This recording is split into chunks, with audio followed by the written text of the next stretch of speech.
It's that time again where we talk about Pokemon manga characters' teams, and today we'll be talking about my favorite character, Gold.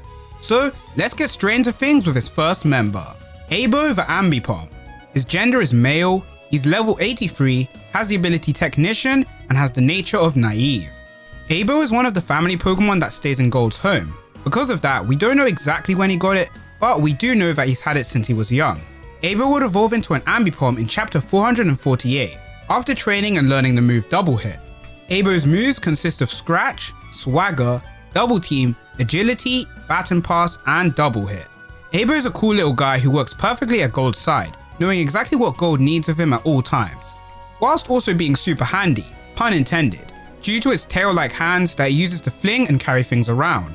Next up is Polibo the Politoed. His gender is male, he's level 80, has the ability Water Absorb, and has the nature of Quiet. Polibo is one of the family Pokemon that stays in Gold's home, and once again because of that, we don't know exactly when he got it, but we know he's had it since he was young. Polibo evolved in chapter 109 into a Poliwhirl after getting enough XP, and it evolves again in the same chapter into a Politoed after being traded with Silver and holding a King's Rock, which he got from the daycare couple. Polibo's moveset consists of Water Gun, Whirlpool, Double Slap, Dynamic Punch, Hypnosis, Perish Song, Brick Break, and Bounce. Unlike another Poly out there, this Poly puts in the shift and does good work whenever it gets used. I also like how Gold initially wanted to evolve it into a Poliwrath like Red's, but due to the daycare lady's scheming, he got a Pokemon more suited for him. Now we have the GOAT of Gold's team, Expo the Typhlosion. His gender is male, he is level 84, has the ability Blaze, and the nature of Impish. Gold got Expo in chapter 93, taking his Pokeball from Professor Elm's lab to battle against Silver. After the battle, Expo agreed to join Gold's side, and Professor Elm agreed to let Gold keep him. He evolved into a Quilava in chapter 108, after undergoing tough training from the daycare lady. And in chapter 148, he finally evolved into a Typhlosion, alongside his other star Pokemon pals, in the battle against Lugia. Expo's moveset consists of Tackle, Ember, Smokescreen, Double Team, Flame Wheel, Flamethrower, and Blast Burn. Typhlosion is my favorite starter Pokemon, and Gold's Typhlosion is one of the key reasons for that. It's such a cool Pokemon, and it being the ace of Gold's team with its explosive fire attacks works perfectly for an explosive guy like Gold himself. Gold's fourth Pokemon is Sunbow the Sunflora. Her gender is female, she's level 75, has the ability Chlorophyll, and has the nature of Sirius. Gold caught Sunbow in chapter 99 in order to help him and Faulkner in a battle against the wild Skarmory. Sunbow would evolve into a Sunflora in chapter 172 in the battle against the Masked Man. This happened seemingly out of nowhere, but later Green explains that inside the Ilex forest there must have been a Sunstone laying around. Sunbow's moveset consists of Flash, Growth, Mega Drain, Sunny Day, Giga Drain, and Solar Beam. Although Sunflora may not be the most useful Pokemon in battle due to its stats, Gold manages to make it always work by having it either in double battles or just before Expo, in order to set up Sunny Day and boost Expo's powers. Deep down, Sunflora is just a brave and cute Pokemon who you can't really hate. As Gold said, it's a Pokemon after your heart. Gold's fifth Pokemon is Sudowoodo the Sudowoodo.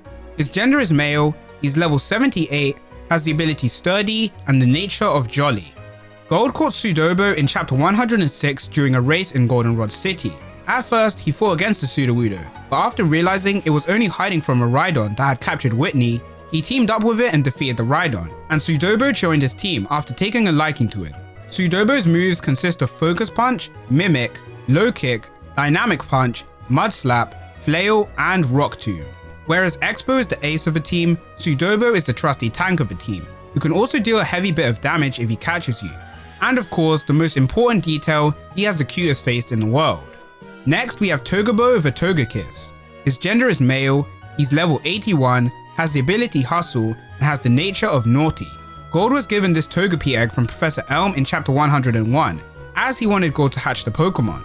Togepi's egg came from two Togetic owned by Jasmine, coincidentally the granddaughter of the daycare couple. The egg hatches in chapter 107, and Togebo evolves into a Togetic and Togekiss as a double evolution in chapter 459, after getting enough friendship with Gold. Togebo's moveset consists of Double Edge, Metronome, Growl, and Charm. Togebo's whole story of being the little brother underdog on the team who's actually super strong but everyone wants to protect is great, as it allows for a cool evolution scene that happens in the Arceus battle, where Gold finally decides to stop doubting him and let him go all out, gaining Arceus' respect. Also, I wanted to add, despite this channel being called V-Volt, Togepi is actually my favorite Pokemon, and this little guy is one of the reasons.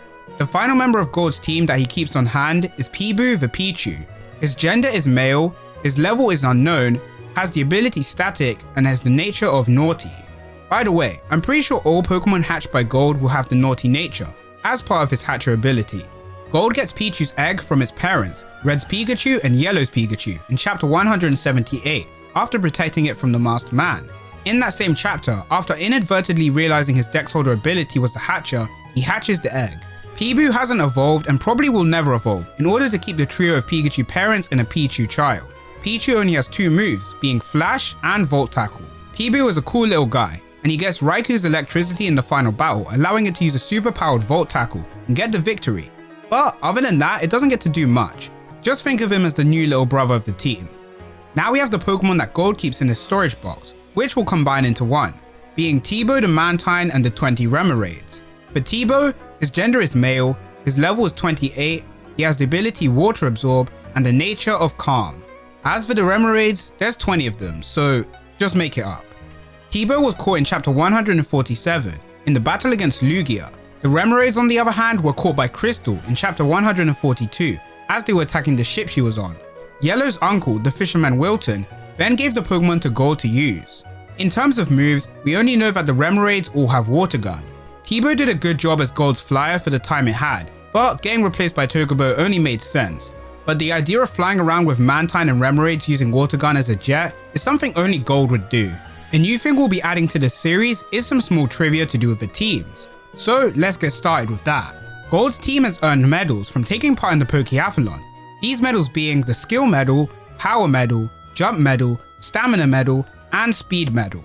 As you've heard, Gold nicknames his Pokemon with Bo at the end. This doesn't actually mean anything, but in the Japanese version, these nicknames all end in Taro, a common masculine name ending in Japan. For Gold's team, his Pokemon are called Ataro, Polytaro, Explotaro, Sintaro, Utaro, and Togetaro. I probably screwed up the pronunciation, but you get the point. And with that, that's all of Gold's squad. Although they may not be the best Pokemon in competitive or things like that, I still love them and they're definitely one of my favorite Dex Holder teams. But now I want to hear your opinion on Gold's team. Let me know in the comment section down below whether you like them or not. And lastly, of course, if you enjoyed this video, don't forget to like and subscribe for more Pokemon manga content. And I'll see you all in the next one. Take care.